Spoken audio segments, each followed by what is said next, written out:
to our second webinar for the year. I'm really delighted um, to acknowledge the first and foremost, which has been continuous for the functioning of the African Ombudsman Research Centre, and particularly these webinars of learning, inculcating the culture of teaching and absorbing throughout all the time. This is really the platform where we quench our thirsts every month as ombudsman institutions, not just in South Africa, not just in the continent, but also in the world.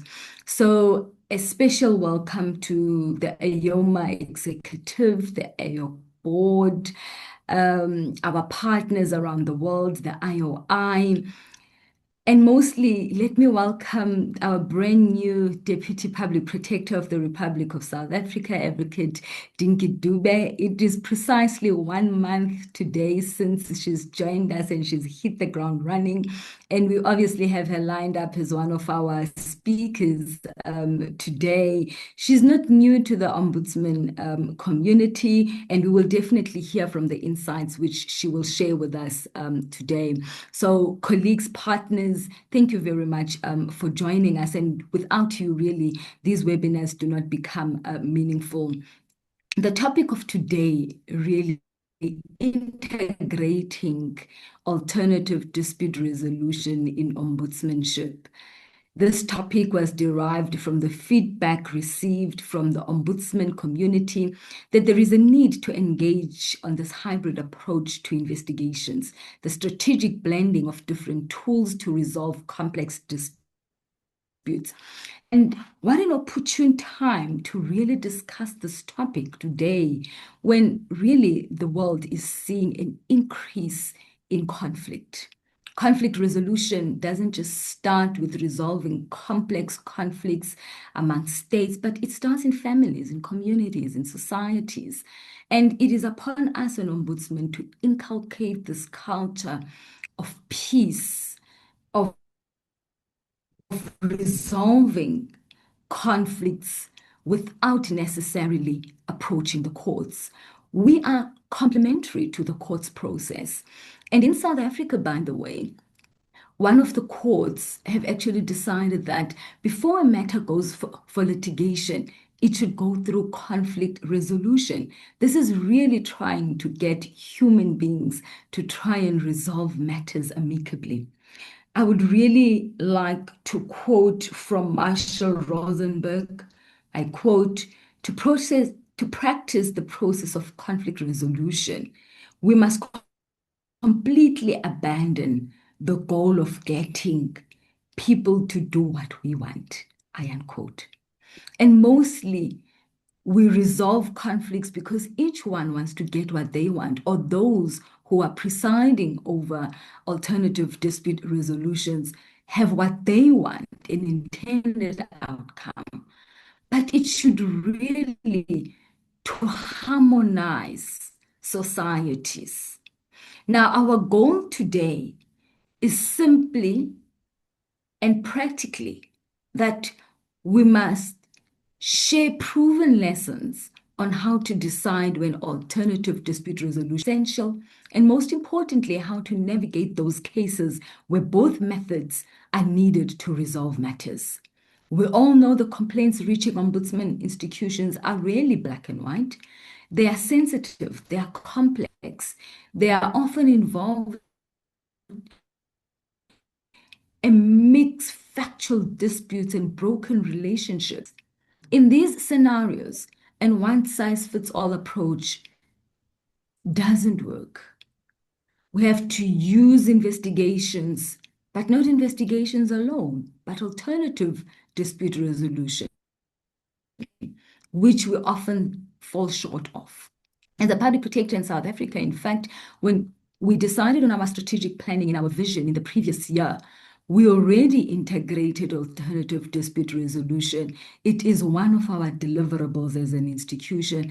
It is from the inception of a complaint. Once a complaint is accepted, we actually assess whether it is a matter where we can apply our alternative dispute resolution.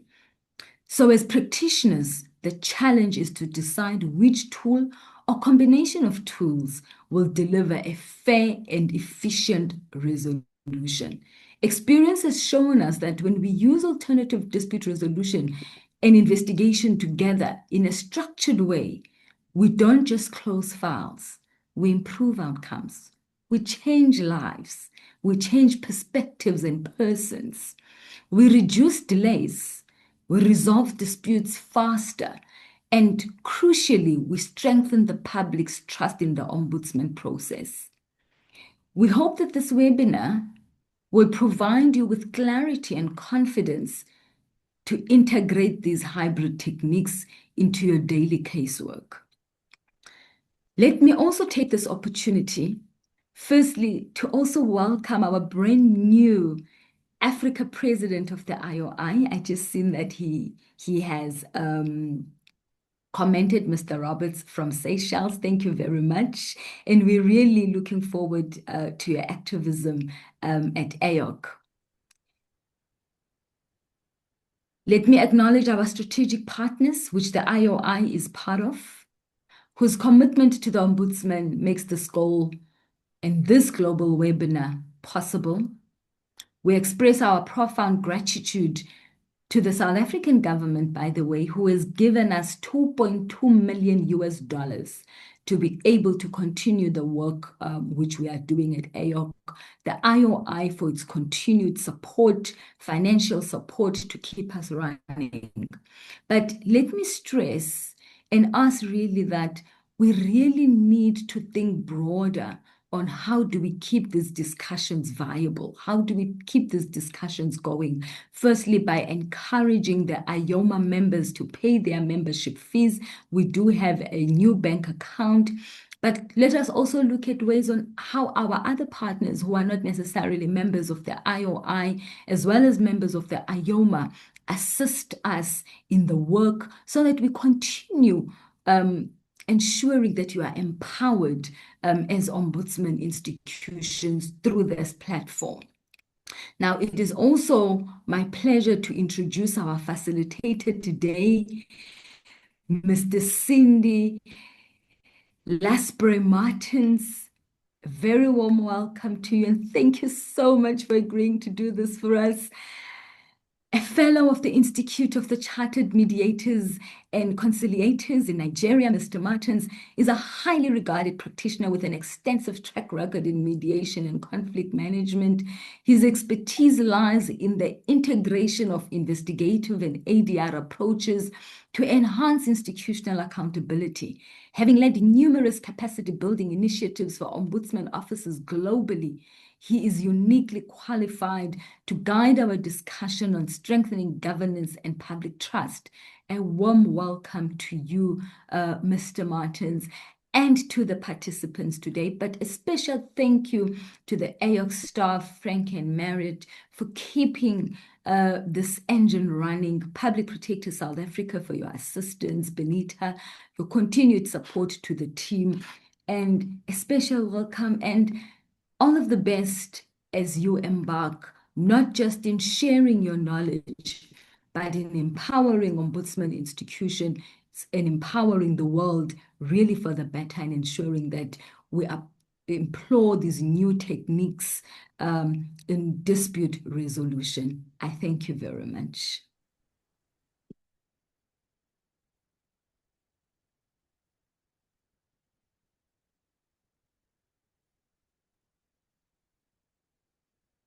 Wow.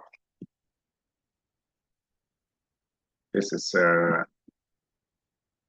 becoming very, very interesting. Thank you so much. I'm really grateful to have you. Now the basket of knowledge in the house today. I want to believe that it's going to be an exciting period. Thank you.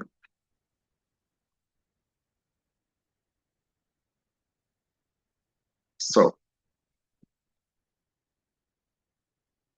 do I have a floor now? Yes, of course. It's yours now. All right. Thank you very much for that very, well, I say, I was almost flattered with the robust introduction, but what can I say? It only keeps us on our toes for us to continue to learn. Distinguished ladies and gentlemen, colleagues, esteemed panelists, participants. Let me not repeat what has been said. I just want to warmly welcome us all to this high-level webinar on integrating alternative dispute resolution for effective case resolution in ombudsman institutions. Permit me to tweak that word a bit, alternative dispute resolution. I rather prefer to use the word African dispute resolution, because this is our baby. It belongs to us. And we are the ones now going to export it to the world. Across Africa, ombudsman institutions are navigating an increasingly complex governance landscape, rising citizens' awareness, expanding administrative systems, and growing caseloads. The traditional investigative model anchored in complaint intake, fact-finding, and formal recommendations remains foundational to our legitimacy. However, investigations alone is no longer sufficient to meet the demands of timeliness, accessibility, and sustainable resolution. The question before us today, therefore, is strategic, not merely procedural. How can ADR be systematically integrated into the ombudsman process to enhance efficiency without compromising accountability? ADR, whether through mediation, conciliation, facilitated dialogue, or negotiated settlement, offers ombudsman institutions a complementary pathway to justice. It enables early resolution, reduces institutional backlog, strengthens voluntary compliance, and restores trust between citizens and public institutions, public authorities. Importantly, it transforms the ombudsman from being perceived solely as investigative authority into being recognized also as a constructive problem-solving institution. Integration does not mean substitution. It means design. It requires clarity on when a matter should proceed to investigation and when it is suitable for facilitated resolution, how neutrality is maintained within statutory mandates, how power asymmetries between citizens and public bodies are ethically managed, and how ADR outcomes can retain enforceability and systemic impact. Within our 90 minutes together here today, our three distinguished panelists will help us interrogate these dimensions from doctrinal, operational, and practical standpoints. My role as facilitator will be to ensure intellectual coherence, disciplined timing, and an engaging flow that moves us from conceptual foundations to actionable insights. Let me end it here, but having said that, I want to now dovetail to some of our housekeeping, some of the things we need to know. Each speaker has 10 to 15 minutes max to make their presentations. Please, I will appreciate if we all can work with the time allotted for each session. Good time management will help us to respond to other issues like the baskets of questions that have flown as coming from all over the world. Of course, you're all aware that there have been no live questions, except, if time permits us, we may take a few, and there have been no live question and answer sessions, except if time permits us. And participants have been asked to submit their questions, and the time allotted for that ended 10 a.m. yesterday, Monday, the 2nd of March. So what will happen is that participants may also go ahead and submit their questions. These questions will be distributed to, or has already been distributed to the panelists, and they will do justice to them. And of course, the Secretariat of AORC will reach out to our participants through the website. So please book onto the website, visit the website and see what they have there for you. Time has been allowed for response to questions. We will pick a few questions on the floor, and we'll try and interrogate them, but just know that we can't take all. And I want to also appreciate everybody for the interest that this topic has generated, have a massive registration. I want to believe that we will also have massive turnout in this webinar. Yes, and having said that, it's time for us to proceed. And just by way of emphasis, the theme is integrating alternative dispute resolution, ADR processes for effective case resolution in ombudsman institutions. That's what we're here to discuss today. And we've lined up three speakers, three very, very erudite speakers, scholars who are thoroughbred in these role issues. Our first speaker today is Advocate Dinky P. Dube. Advocate Dinky P. Dube was appointed as Deputy Public Protector, effective 1st February 2026. Prior to his appointment, she served as Director General of the Public Service Commission for over 4 years, where she provided strategic leadership and oversight in advancing constitutional governance and public administration integrity. Advocate Dube brings more than 25 years of extensive experience in complaints management, investigations, and public sector oversight. Throughout her distinguished career, she has held several executive and senior management positions within constitutional oversight, investigative, and ombuds institutions. These include serving as head of the Gauteng Office of the Public Protector, Adjudicator General of the Community Schemes Ombuds Service, Chief Operations Officer at the Military Ombuds, and Executive Manager and Acting Ombuds at the City of Johannesburg Ombuds. She holds a Bachelor's of Arts degree, Bachelor's of Law, and Masters of Law in Constitutional and Human Rights Law, all obtained from the University of Witwatersrand. In addition, she completed a certificate in mediation strategies from the Singapore Mediation Center. Advocate Dube's career reflects a sustained commitment to constitutional accountability, administrative justice, and the strengthening of public governance. You can see that we will be dealing with somebody who is well-read and well-knowledgeable in this topic. She will be speaking to us on the ADR tools available for ombudsman work. Advocate Dube, the floor is yours. Welcome.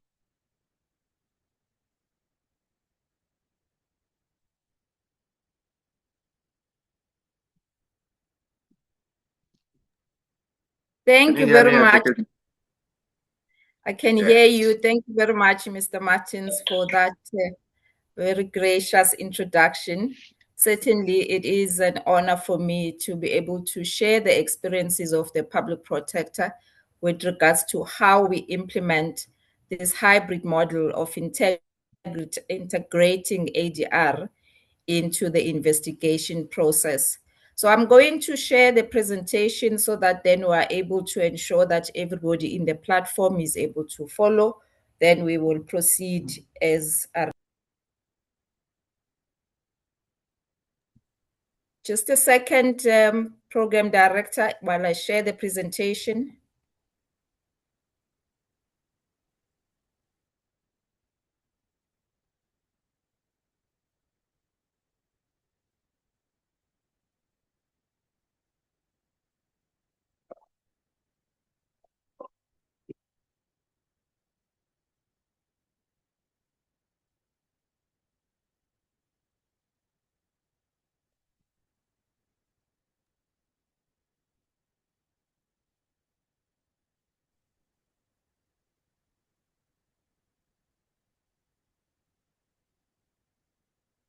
Thank you very much, Program Director. If you can confirm if you are able to follow and see the presentation. Yes, we can see the slides. Thank you very much. So as Public Protector South Africa, we're going to be sharing how we integrate dispute resolution into the normal formal investigation. And as Public Protector had said, resolving conflicts without going to the courts is the preferred route. Just to preface the presentation, we thought we could start with a quote by former President Abraham Lincoln, who said, "A good settlement is better than a good lawsuit." As ombudsmen, we know we are faced with an increasing high case volumes while the resources are limited. So we've got to then ensure that we implement systems, methods that ensure that we save cost as well as efficient in how we resolve complaints. ADR offers that efficient resolution alternative. It also assists us to preserve the limited resources so that we are able to tackle the cost systemic investigations. Of course, we also want to ensure that we restore the rights of complainants promptly and effectively. So essentially, therefore, what we want to say as introduction to this presentation is that not all matters that we receive really require full investigation. So what is ADR in the context of an ombudsman?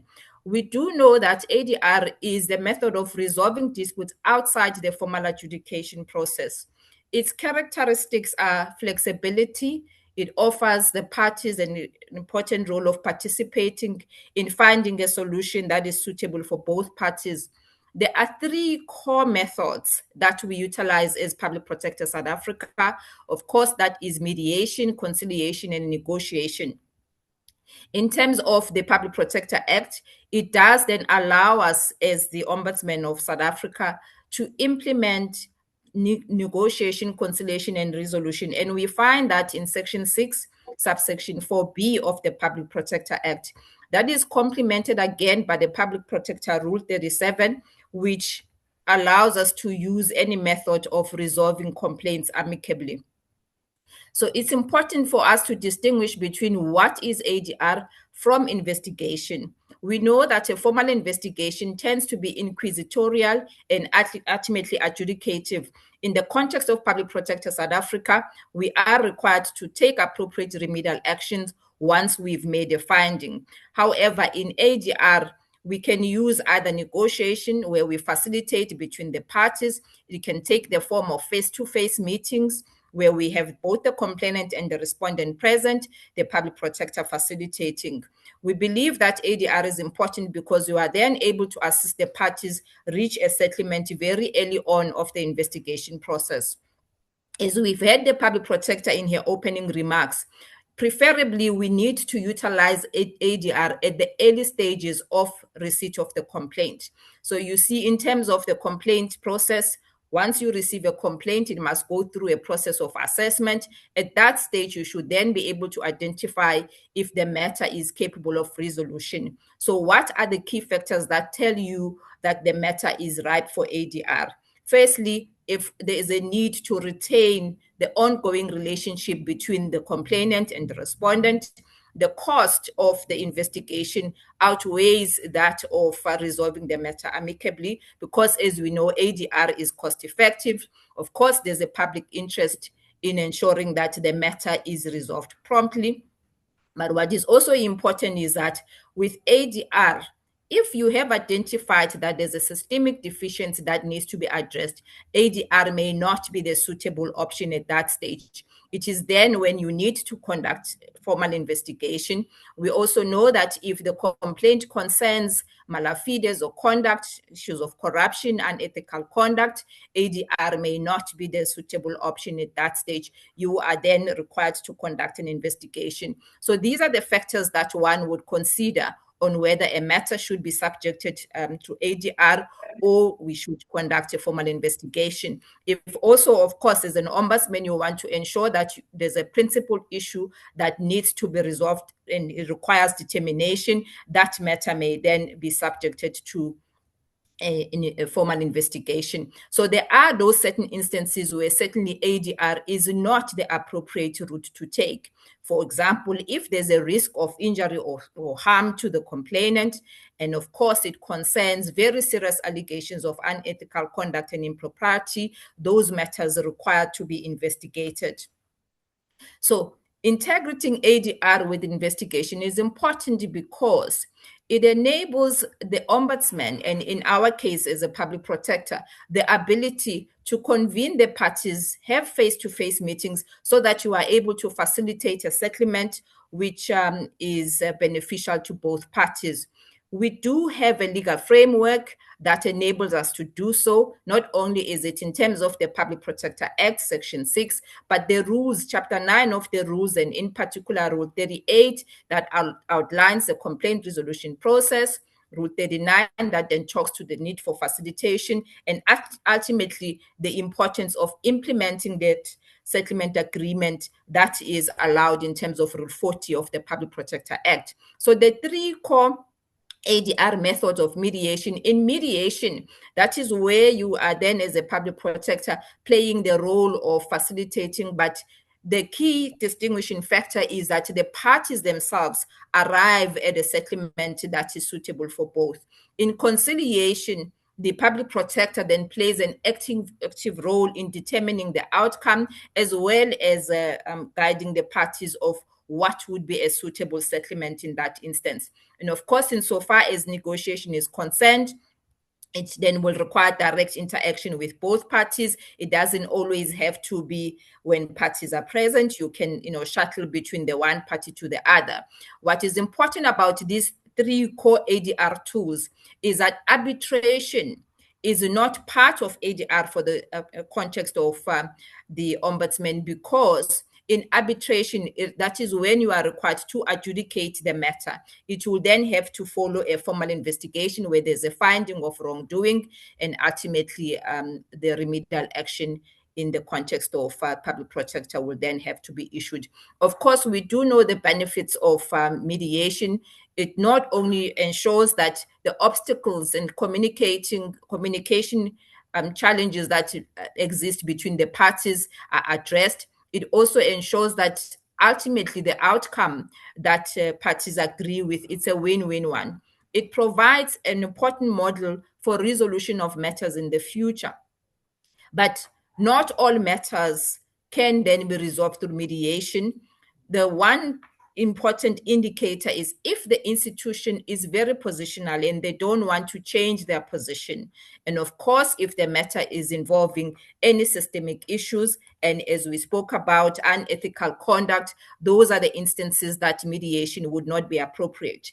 In terms of conciliation, as we noted, the public protector really plays that directive role of ensuring that not only the outcome that the parties would need to agree on is formally recorded, then it becomes a formal settlement agreement, which of course will then need to be followed through and ensure that there is implementation. Negotiation is also an ideal method of resolving disputes that we deal with as a public protector. If you are dealing with two parties that are willing to settle the matter, and you have identified through your complaints resolution process of assessment that the matter is actually ready, and you've gathered necessary information, you are now comforted that this indeed can be resolved through negotiation. There are, of course, those key critical factors that determine if you are going to have a successful negotiation. You need to have parties that genuinely want to have that dispute settled.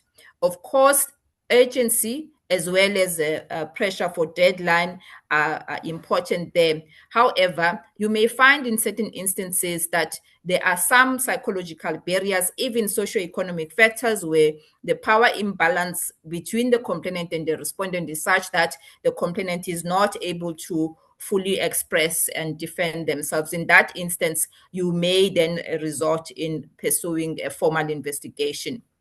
Within the public protector context itself, we then use these various platforms, mediation, negotiation, and as well as conciliation, depending on the merits of its case.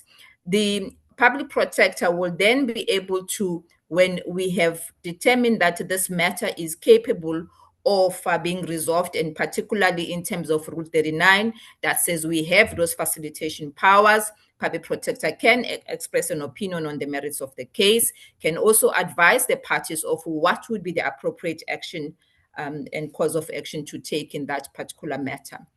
an essential component of the ADR process comes at the tail end of it, and that is ensuring that whatever agreement that the parties have reached is converted and reduced in writing. So we must ensure that settlement agreements are captured in writing, they are signed by both parties and those that have got the mandate to do so. Because as we often see, respondents may send officials that are not necessarily heads of institutions, but it's important to ensure that they have the necessary mandate and authorized to sign the settlement agreement. What is also important about a written settlement agreement is that it then becomes the tool that we utilize to monitor implementation of that agreement. So an end-to-end process as to what then happens within the public protector context once a settlement agreement has been signed. How do we go about ensuring its implementation? The first stage, of course, is reduce the settlement agreement in writing. We see that covered in terms of Rule 39, one of the Public Protector Act. We also then agree on the timeline. So it's important for the settlement agreement to have the time frame as to when then the implementation will take place.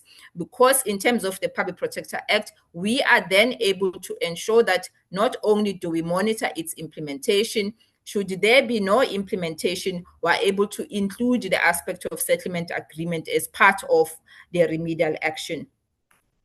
So insofar as the factors for consideration at the early stages to determine whether or not a matter can be resolved through ADR, first and foremost, there is a need to conduct that preliminary investigation, because it then enables you to explore the options as well as suitability, whether is this matter capable of being resolved through mediation or conciliation.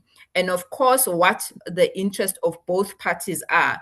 That is important, at least at the early stages of the preliminary investigation.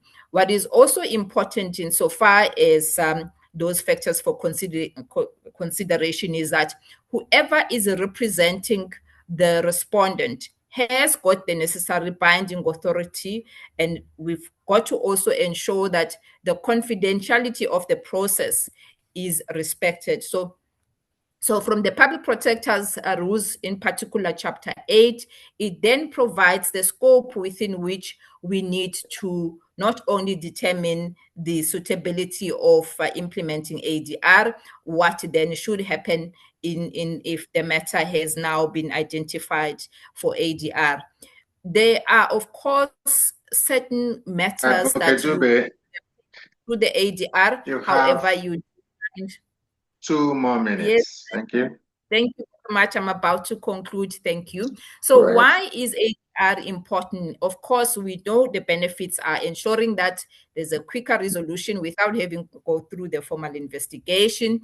But some challenges may be that it may be time consuming if it's not closely monitored. The skills for ADR are so critical for us as ombudsmen. And we've got to have the ability to ensure that we actively listen, there's empathy, and of course, they need to have those negotiation skills. So from the public protector's perspective, we do believe that ADR forms the important and integral part of how we deal with the investigation, because it then enables us to reach the settlement quicker without having to go through the formal investigation. So as part of concluding, there are key takeaways that we want to share from the experience of public protectors in Africa. Of course, just to emphasize that ADR, although it is called alternative dispute resolution, it's in fact not an alternative to the ombudsman process. It is the process. And in our instance, Section 6, subsection 4 of the Public Protector Act guides us. And of course, our rule supplements it. And we've got to then ensure that ADR is utilized to not only save cost, but to assist in us tackling the high case volumes that often then build up into a backlog. So as part of recommendations, we believe that it's important for each and every ombudsman institution to develop its own institutional ADR policy and guidelines. That issue of staff training and capacity building on ADR techniques are so essential for this process to be successful. And of course, there's got to be a mechanism of identifying which matters are ripe for ADR. In order to conclude in this session today, I thought it would be appropriate to share what our former President Mandela once said. And this is what he said: all conflict, no matter how intractable, are capable of resolution. So thank you very much for the opportunity to share how, as Public Protector South Africa, we infuse ADR in the formal investigation process. Thank you, Program Director. Thank you so much. Thank you so much, Advocate Dube. Thank you so much. You have really, you have given us a lecture. You've given us food for thought. You've given us takeaways. You've given us a whole lot of tidbits. You know, I just wish we had more time for you. And I know the time is just too short, but within the given allotted time, you've done so much. Thank you so very much. I've heard things like ADR is not the alternative. It is a process. It is the let me be sure. It's not the alternative. It is the process. It is the real thing, the real deal. So I mean, what else can anybody ask of? The advantages, the kind of interest that this session has generated is awesome. To say that resolving conflict before going to court, that should be the court should not be the first place to take issues to. If at all it must happen, it should be the last place. All issues, especially civil cases, transactional issues, they're all amenable to alternative dispute resolution, ADR processes. Of course, we also heard that it is not every matter that should go that are amenable to mediation or ADR processes. If you get involved in issues that border on corruption or unethical behaviors, are investigated. And this is very, very critical. Very, very, very, very critical. We'll talk about the core tools that are available to the Ombudsman. We'll talk about mediation. We had of mediation, we had of conciliation, we had of negotiation. And we are told that, of course, in mediation, you're looking at parties and what they have agreed to do. In conciliation, they will say that the conciliator plays a very key role, direct role in the outcome. And of course, negotiation has to do with the two parties coming together to, speak to each other and be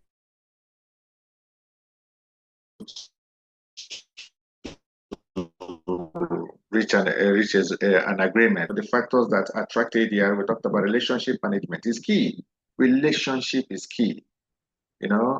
Somebody told me once in Nigeria, look, we know here that you only know the day you go to court to file a case.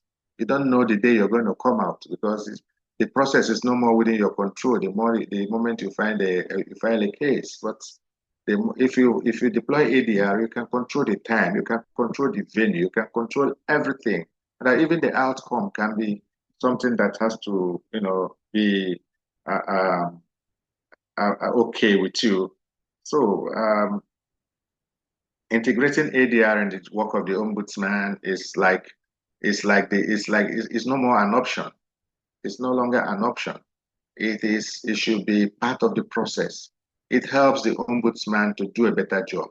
At the end of the day, you're out there to solve problems, not to generate crisis.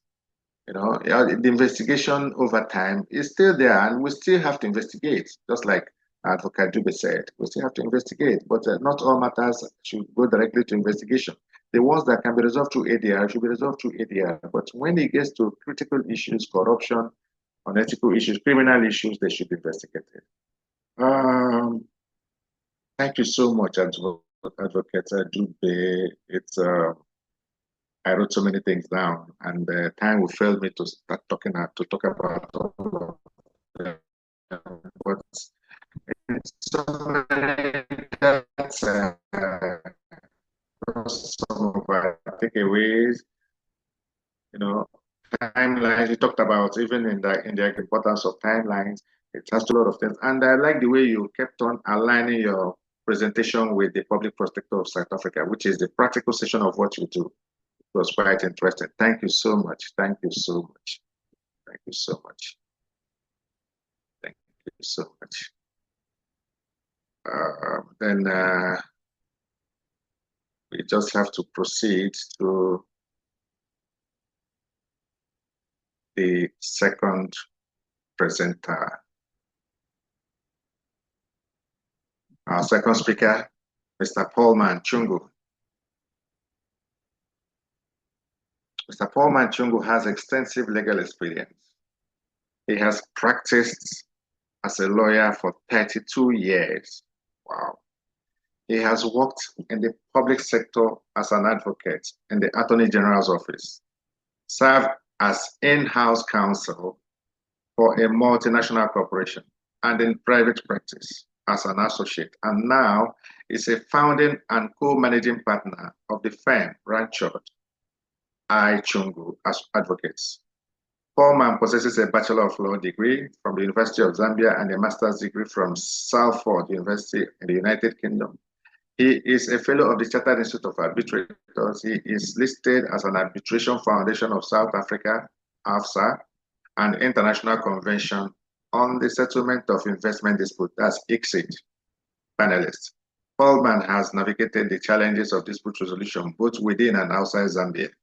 He has sat as a sole administrator and on panels of various tribunals in high-level and complex disputes, and acted on behalf of the parties as counsel in numerous disputes. He has conducted training in arbitration in Zambia and within the SADC region, and has attended at various conferences and seminars within Africa and overseas. His knowledge of arbitration law and practice is very, very, very extensive. He will be speaking to us on investigation techniques for complex complaints. And I want to say, Advocate Paul, that because of your wealth of experience and because of the rich resume that is before us, I'm sure you can, broaden your perspective. You can also, include some of the things that you think will be very, very interesting in this conversation. So the floor is now yours. Thank you so much, moderator. As my introduction would suggest, I am through and through an ADR practitioner. I started off in my career as an adversarial practitioner in the courts of law, and in the last 20 years, I have practiced ADR, and I will be speaking more. And thank you so much, Advocate Dube. Your very, very extensive and all-embracing presentation makes the work of all of us who will speak after you much easier. In speaking to this subject, maybe I should start by saying, the case for ADR in the resolution of disputes using mediation, conciliation, or negotiation is one that need not be argued, because it is a justifiable one. The benefits of these alternative modes of dispute resolution are well documented. This is not a theoretical proposition being made by those who advocate it, but it has been proven that they come with benefits. And coming from the point of view of somebody who has actively practiced in the courts of law and in ADR, I am reminded of something that I saw and this is a quotation by a Nigerian advocate who, speaking about the court system, said, "The moment that a court judgment is handed down is the point at which a conflict begins." And how true how so true that statement is, because what the courts do is take on an adversarial system, and the parties are contesting against each other. Legal issues are being argued, and positions are being taken by the parties, and the adjudication that takes place then delivers a win to one or the other of the parties. Now, this does not sometimes sit well with the kind of disputes you want to resolve, which ombudsman institutions deal with.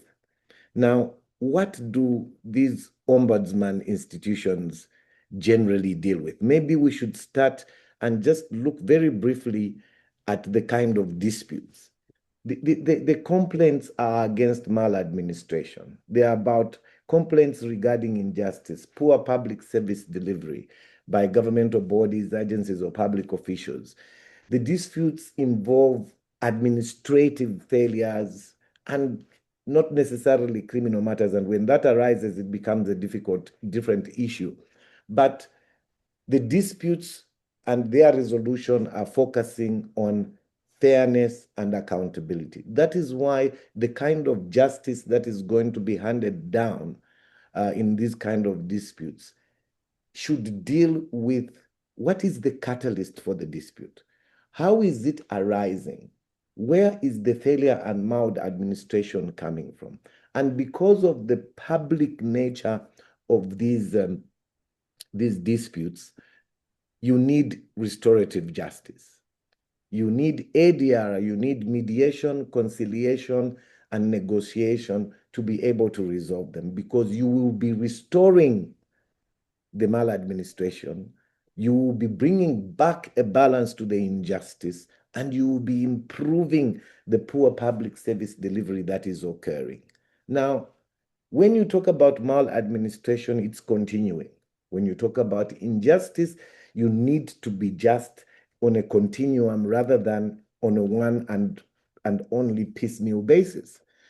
Service delivery is a continuing thing.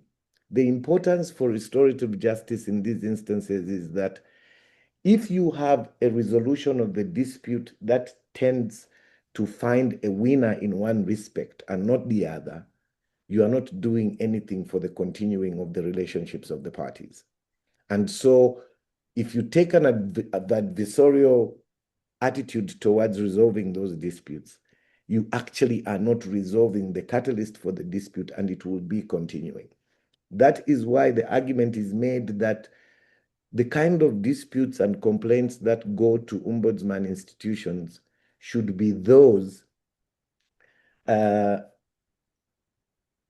should be dealt with at the initial stage by an attempt for ADR. And like Advocate Dube said, the process is very important. The resolution of disputes of the nature such as ombudsman institutions resolve, it's very important that the process that is employed to resolve these disputes, because in that process, you are involving the disputants, you are understanding more and more what it is that is at the bedrock of these disputes, other than just the surface of the dispute. So this complainant A had late payment of their pension, delayed pension, or there is poor health care or water access, there are housing allocation failures. On the face of it, that is the dispute. At the bottom, there are more issues. When the parties are involved in the resolution of these disputes, one, you are able to get to the bottom of the disputes, and two, the solution that will be found is efficient. It is a long-term solution, and it will be a real one, as compared to when you are finding these solutions in the more adversarial systems. So, at what stage Advocate Dube was very clear on the importance that when you are onboarding the complaints, so too should you assess the suitability of particular complaints, on whether they are complaints you should engage with negotiation, conciliation, or mediation. That is very important. And what this does is, the resource-intensive investigations that would follow if you didn't go to ADR make the process of resolution of these disputes very expensive, It is not efficient because it takes time. And where there is no voluntary resolution, you don't get actual solutions. Now, you will see that when you look at the ADR in Africa, and you look at where it has been implemented, and you see the example of Ghana, which comes out as a shining star with the ADR Act, I think it's of 2010 or something, which embedded within itself binding decisions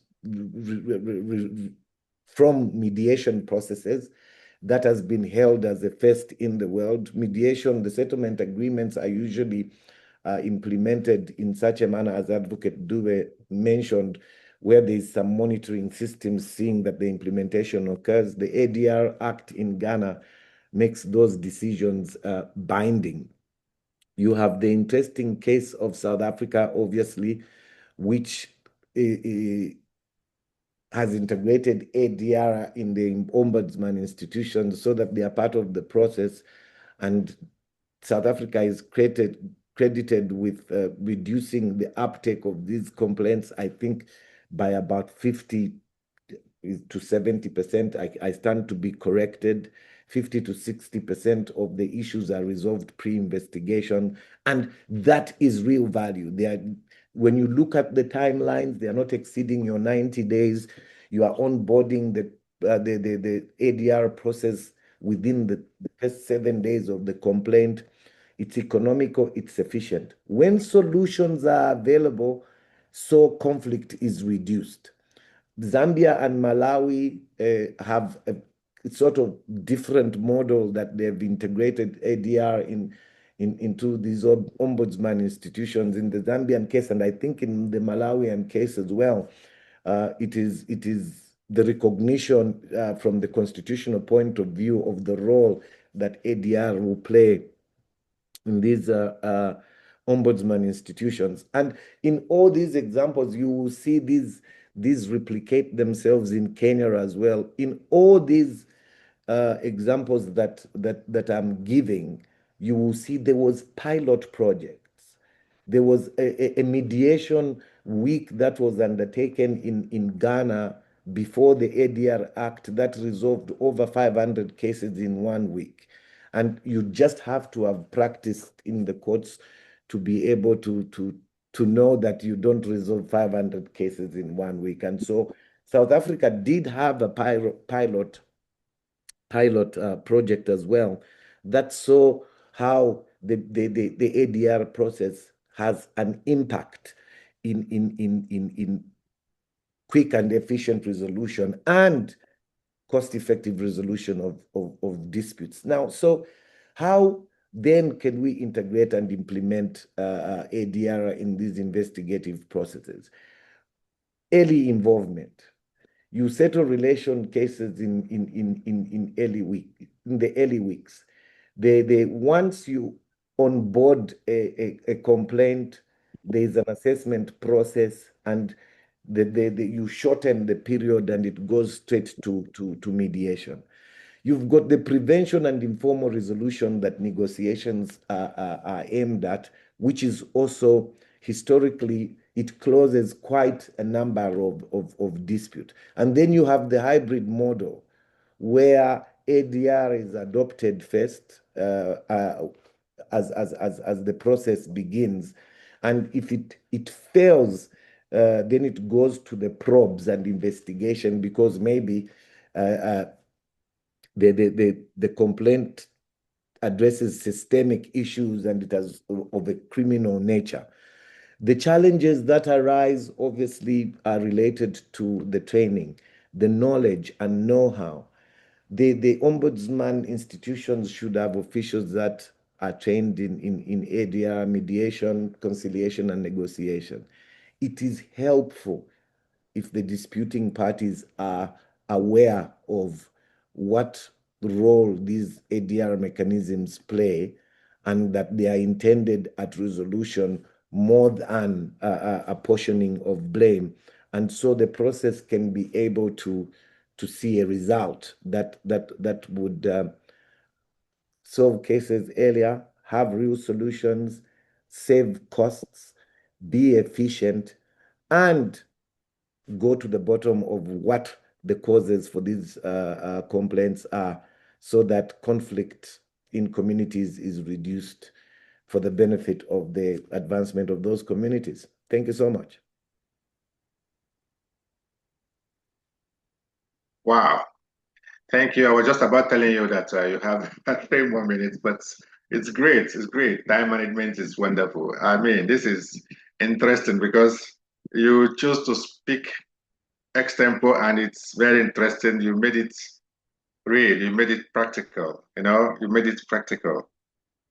Can you imagine? The moment a court judgment is handed down, that is the moment conflict begins. This is interesting. And that complements, that aligns with a statement that I'm so familiar with here in Nigeria, that says that you cannot come back from court and remain friends. It's not done. The moment somebody takes you to court, that relationship has been destroyed, even from one generation to another. It's difficult to resolve such things. So you can see that if the work of the ombudsman is to generate peaceful coexistence, then ADR is no longer an option. It's the norm. It's supposed to be the norm. You know, these are things that they're supposed to imbibe. And I like the way you framed it, that there is need for people to have a mix, a hybrid skill, or a mix of both ADR knowledge and investigative skill. That is talking about the ombudsman now. It will help to make the work so that you can look at a matter from a broader perspective. You can look at issues holistically. You can look at issues and come up with maybe strategies that will, at the end of the day, produce a solution that will endure. It's very, very interesting the way you framed it. And of course, you talked about, you mentioned restorative justice, talked about mediation, negotiation, and conciliation. So Advocate Dube told us about mediation, conciliation, and negotiation, but you added restorative justice. And the whole idea is restoring justice. If the issues that bring up challenges to the work of the ombudsman is about maladministration, unfair treatment, oppression, and things like that, then the job of the ombudsman should be to restore justice. And how can you restore justice? By deploying strategies that will make room for justice to prevail. When you give the parties back, if you give them back the authority to decide their case, be part of the process, let them participate in the resolution process, and that is what ADR represents. They feel empowered. They feel that, okay, fine. I mean, whatever outcomes that we get from here belongs to us. And at that point, implementation and the sustainability of the implementation becomes is given, because it is their solution, not an imposed one. So thank you so much, Paul. I mean, this is interesting, and you guys are making this whole thing look so seamless, and it's very interesting. Thank you so much. I really, really appreciate your perspectives on this, and I'm sure participants are having a field day, listening to very well experienced panelists. Thank you so much. Thank you so much. Thanks. So we go straight to the last speaker.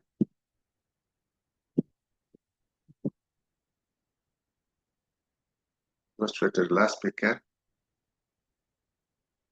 and it's none other than Advocate Revital Rotenstein Anani. Please forgive me if I did pronounce that name well.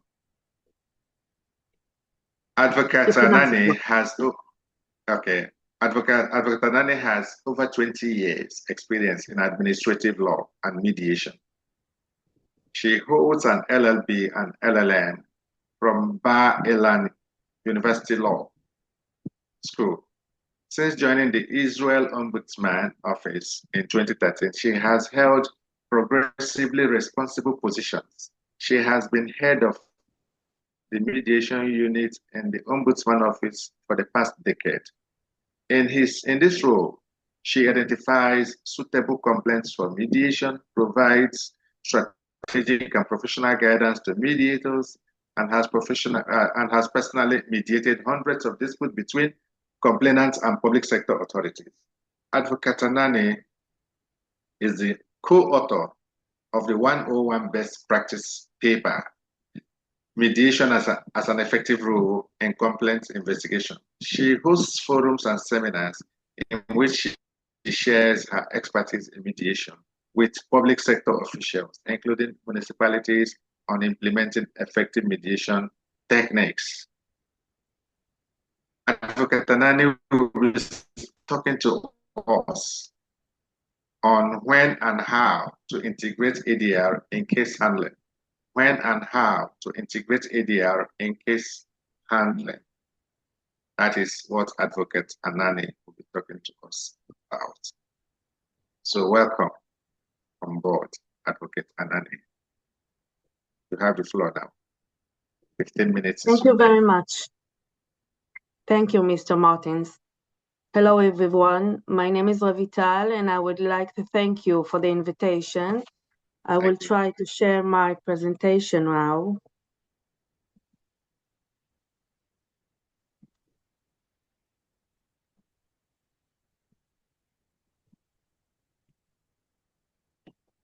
So I hope you see that.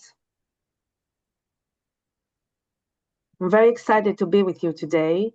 And in the time we have available, I would like to present to you the mediation program in our office and demonstrate how and when mediation tools can be integrated into case handling. Some of the things I say are answers to questions that were sent to me in advance. But first, as you can see on the slide, mediation is just one of the many tools in the Ombudsman toolbox, which also includes on-site inspections and the staff of undercover clients. We have independence in the way we investigate, and our law allows us to investigate in every other way, and therefore we have the authority to handle matters through mediation as well.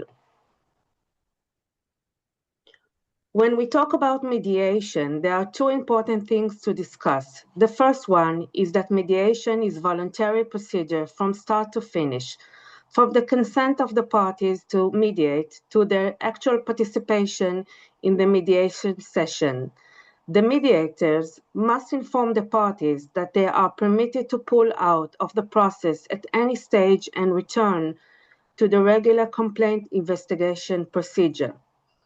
The other thing is confidentiality that ensures open and honest dialogue between the parties and secures that the documents and information that was shared.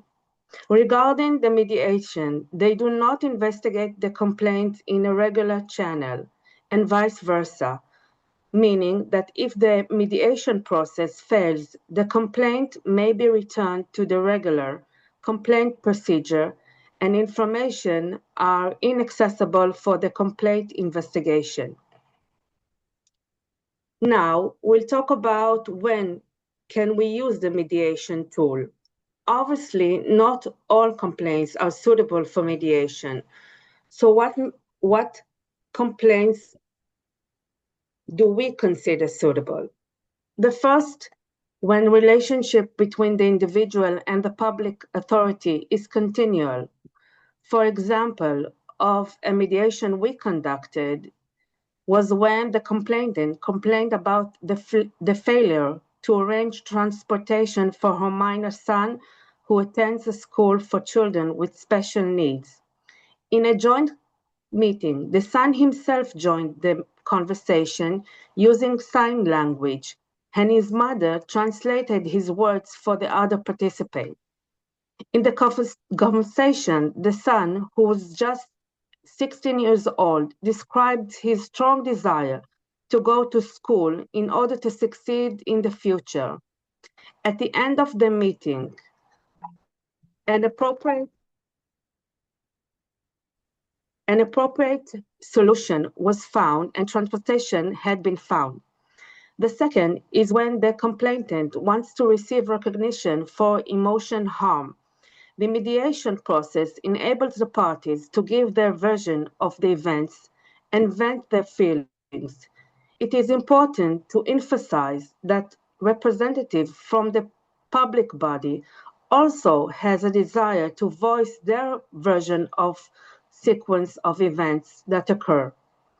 The third, when we deal with several authorities, the individual is often faced with a problem that requires coordinating handling of several public bodies. This leaves the individual feeling frustrated with no idea where to turn to. In cases of this kind, a mediation process that involves all the relevant parties can lead solution. For example, noise nuisance. In many cases, both the police and the local authority are involved. Sorry to interrupt. Kindly change the slides. The slides are not moving. You don't see the slides? Yeah, it's not changing. We are still in the slide. Okay. We are now talking about complaints first to several authority. It's the third one. Yeah, but your slide is not changing. It's not changing. It's still the very first one that is presented is the one that is there. So see it's if not you can changing. change the slides. Yeah, it's not. Maybe I stop sharing, start again. Okay, maybe.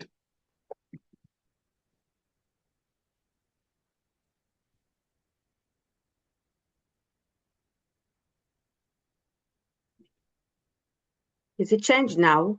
No, not yet. If you click on the number 3, then it will go to 3. If you click to number 3, because it's still on number 1, so it's showing that number 1. Still number 1. Yeah, so it's still in number 1. Number 2, and then number 3. I change it. You don't see it? I think you can continue. I hope you will be able to share the slides. So to save time, maybe she can continue. Yes, we have the slide, but if you click on the side on the box number 3, then it will show number 3. But alternatively, you can continue. We have the slide. We'll share it with you. Okay. I will try once more. Okay. Maybe without presentation.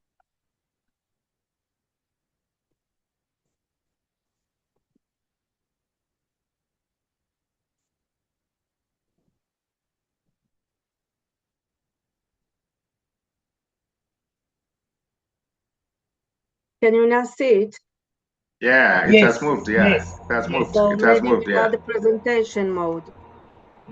Yeah. Okay. Okay, so I'll continue to the next cases where individuals owe money to the public authority. It's the fourth one. They generally do not have the appropriate knowledge and tools for settling the debts. The debts therefore keeps growing, and the individual feels increasingly fear and helpless regarding the possibility of turning to the authority and negotiate about the debt. The last one, which is my favorite, is when the investigation of complaint will determine whether a complaint is justified or not, but sometimes a complaint requires thinking outside the box to find a solution that is suitable to the parties. For example, of a mediation we conducted is when the Ministry of Education informed the complainant, a high school art student, that her work had been selected for an exhibition abroad as part of international competition. The complainant flew with her family members to the exhibition site for the event, but then learned to her surprise that her work would not be exhibited. At the meeting, the representative of the Ministry of Education expressed understanding for the students' experience and apologized for the incident. The representatives suggested that the complainant present her work on several platforms of her choosing, and finally, they reached an agreement on presenting the work in the exhibition in Israel. In order to incorporate the mediation model within our office, we have promoted a range of intra-organization action. The first one is we have established a professional trained team of mediations. Today, we have a total of 19 members of staff, some of whom are lawyers and some social workers. The fact that we have mediators from different backgrounds and fields of education make it possible to elect a file to the mediators who are the best qualified for handling the case. The second thing is that our entire work process, starting from the stage where the complainant is proposed for mediation, is documented in our office computer system, which allow for a comfortable and optimal workflow. And the final one is that our office conducts awareness raising activities for its staff, organizes study days on the topic of mediation. But it is important to say that the office also conducts extra organization activities to promote cooperation with the public bodies and encourage them to appoint a mediation trustee whose job is to acquaint the staff of the authority with the mediation tool and make it use accessible to them, as well as to serving as a contact person to our mediation team. The office initiates meetings with representatives of the public authority in order to explain about the advantages of the process and describe successful mediation conducted by it. And the last one, we also publish in the media and on social networks and giving example of successful mediations. So far, I've talked about when and tried to talk about how, but it's also important to pay attention to the barriers that we face. So let's see them, and afterwards, I will try to let you know how we overcome them. So first of all, representative of the public body generally prefer an investigation procedure which they are familiar, as opposite to mediation process with open discussion that is less predictable. In cases where one has experienced a mediation process that had left him a negative impression on them, a barrier is created. Also, a public authority generally agree that they don't feel the case in question is suitable for mediation. Maybe it's for lack of knowledge of the process or the range of solutions that can be reached via mediation. When the suggestion to mediate is made after the investigation of the complaint in the regular format, the public body is likely to argue that it has already invested extensive resources in answering our office. That is why it is best to offer mediation before investigation begins. But our team handles mediation at every stage, even after the investigation has begun. Sometimes the public body prefers not to mediate, but to receive the office decision as to whether or not the complaint is justified in the framework of the regular investigation procedure. And the last one, in case where there is no mediation trustee in the public authority, it will be more difficult to get consent Furthermore, turning to the wrong person can maybe even block the possibility of conducting further mediation with the authority. So how can we overcome the barriers I've discussed about? I don't have enough time to speak about all, but I will say that at meeting initiated by our office with representatives of the public authority, an explanation of the mediation process and its advantages. Our office also provides a guiding questionnaire which helps the public authority decide if it should participate in a mediation process. And of course, if there is mediation trustee, it serves to overcome several of the barriers we discussed, such as lack of knowledge, negative experience, and turning to the right person. And ultimately, participating in a successful mediation that led a solution and ended the conflict will remove further obstacles in that body.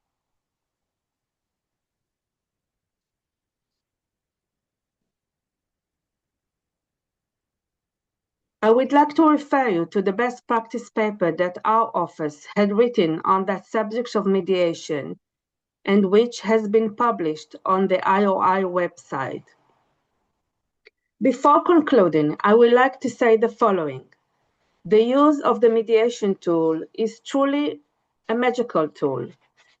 Every mediation that we conduct and that is successful, behind the fact that it brings about a resolution to the conflict, expresses a great sense of satisfaction for the parties, for the mediation team, and in particular, it improves the service and the trust in the public service.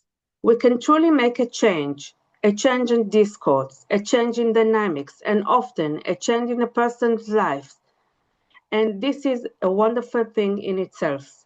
I invite you all to take the wonderful tool and adopt it to your life. Thank you very much. Thank you, Anani. Thank you for sharing your perspective from your daily practice and schedules in Israel and in your work. Thank you most especially for talking about your 101 best practice paper that has been adopted, that has been published, and it's, let me say, it's a global reference point now for mediators and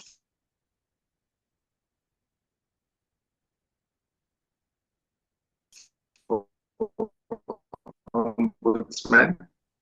Thank you for, bringing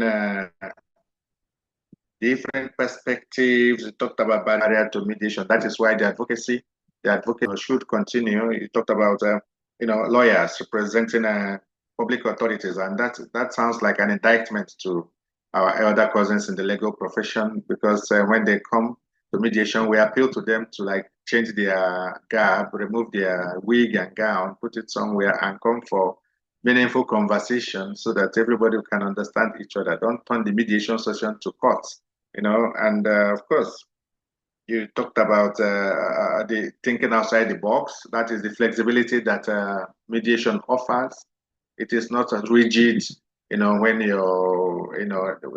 compared to the investigations that we talk about, it's not very rigid. Mediation offers the parties a lot of flexibility. And in fact, sometimes sometimes parties don't even know exactly what they want. But when you sit down with them and have a meaningful conversation with them, they tend to understand better. And you see them changing their narratives, changing their perspectives, changing their understanding. And of course, at the end of the day, they kind of trust each other more, and the matter is resolved. And it's very, very interesting, especially when you see parties come to your office as adversaries and they are living as friends. It's so touching. It's really, really so touching. And what I hear from everybody here today is that mediation, the ADR generally, and all the other components of ADR are very, very important to the work of an ombudsman. Anani, I must say a very big thank you to you for sharing your perspective all the way from Israel. And once again, I wish you peace. So now that we've heard from the three speakers, I have a few more minutes. I can take at least 2 questions from the audience. 2 questions. Just signify by raising up your hand. Signify by raising up your hand, because if you go to Q&A, I have about Q&A will have so many. So let's not just look for trouble. Or maybe I should just speak randomly from the queue. I've got 2 people in the. I will allow Imam to speak, okay, and then we'll go to okay. Mr. Owen. You have all right, the floor, okay. Imam. All right. Who is if you heard your name from Frankie, please, you have the floor. Make it very brief so that the panelists can respond to your questions. We don't have much time anymore, so all the other questions will be answered and forwarded to the website so that you can look at them. Thank you. Please unmute yourself, Mr. Imam. Unmute yourself, please. Please, if you've asked a question, unmute yourself so that we can. If you're not ready, we'll then pick another person. Okay, let's who's move the next person? Yeah, who's the next person, Frankie? Ruth Owen. Let me allow her to speak. Okay, Owen, right? Yes, Owen. You have okay, please unmute yourself and ask your question. Before I give the panelists 2 minutes each to summarize their thoughts, let's take at least 2 questions from the audience. Other questions will be sorted out via the website.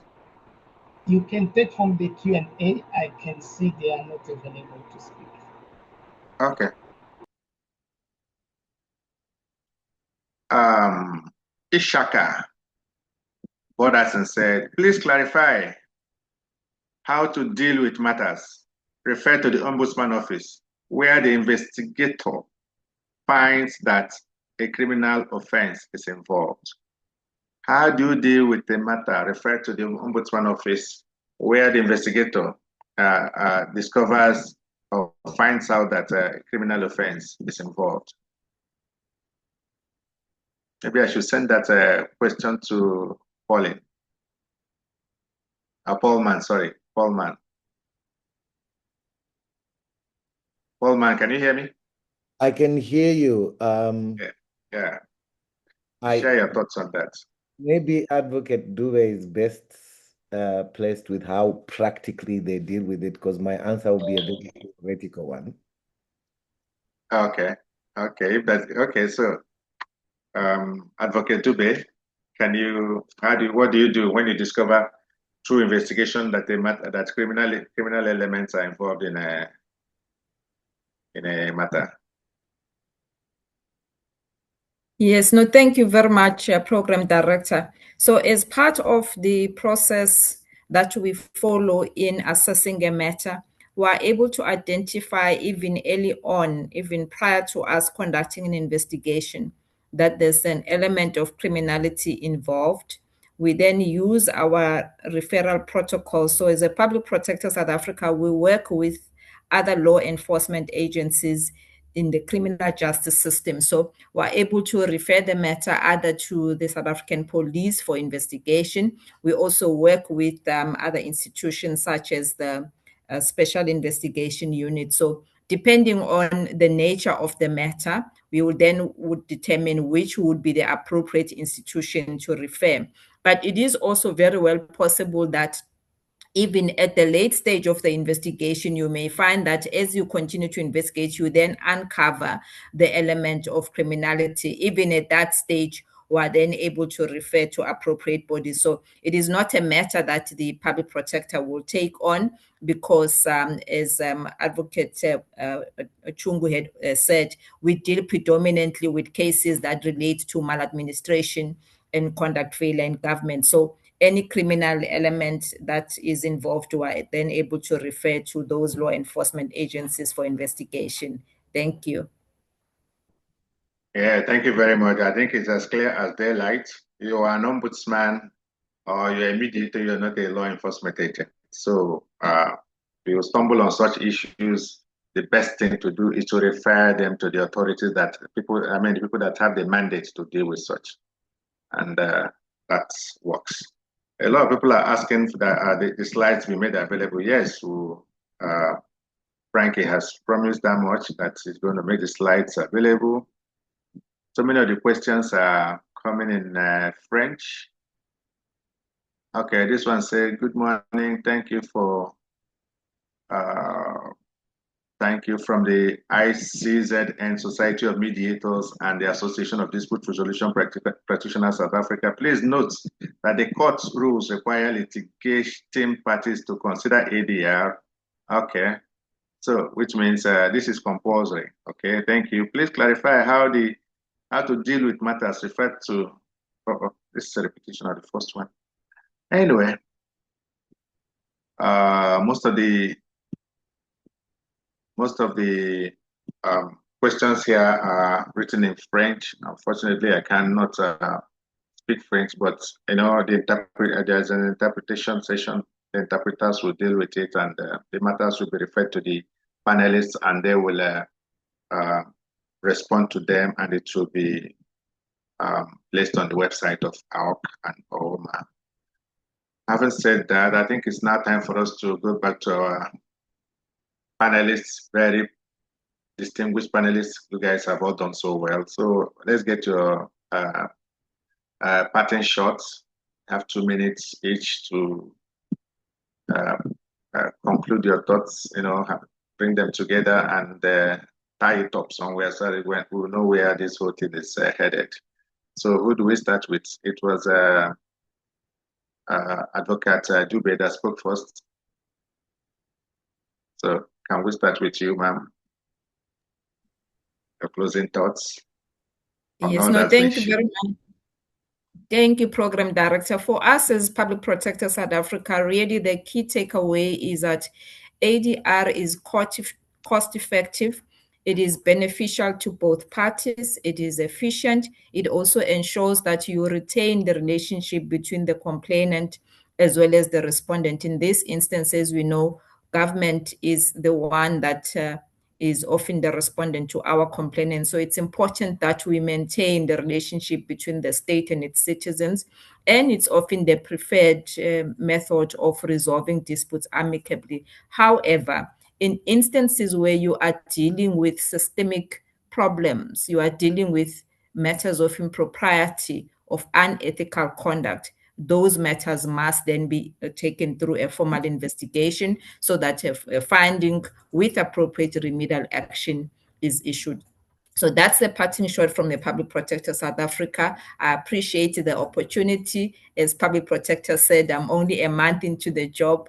Really, it has been a great honor to be able to represent our institution. Thank you very much to yourselves, Public Protector, the executive of AOMA and AORC and IOI, as well as Mr. Martins, our very capable program director. Thank you. I must tell you, you've done so well. If you've only stayed 1 month on that job, then I don't know what is going to happen by the time you stay 6 months there. Thank you so much. We're glad to have you. Mr. Paulman, advocates. Mr. Paulman, what do you have to tell us? Parting shots. Yes, probably as my parting shot, you will see if you have a look at the examples of where ADR has worked on the African continent, that the trailblazers in alternative dispute resolution being integrated in ombudsman institutions have been in the countries where there has been deliberate legislative proclamations made in that regard. It is important that ADR as a process is integrated from a legislative point of view, so that the process is something that is more mandatory than an exercise performed at the discretion of those that are dealing with these complaints. The other issue is that for ADR to be of value in this integration, the ADR, the ombudsman institutions must be very intentional about it. They need to be trained, and there should be advocacy around it with the regulatory institutions and government institutions that are interfacing and interacting with it, because it is only with this understanding, this advocacy and training, and this intentional characterization of the need for ADR that we'll see that we will have more efficient, more cost-effective, and more quick solutions by the alternative of conciliation, negotiation, and mediation. Thanks.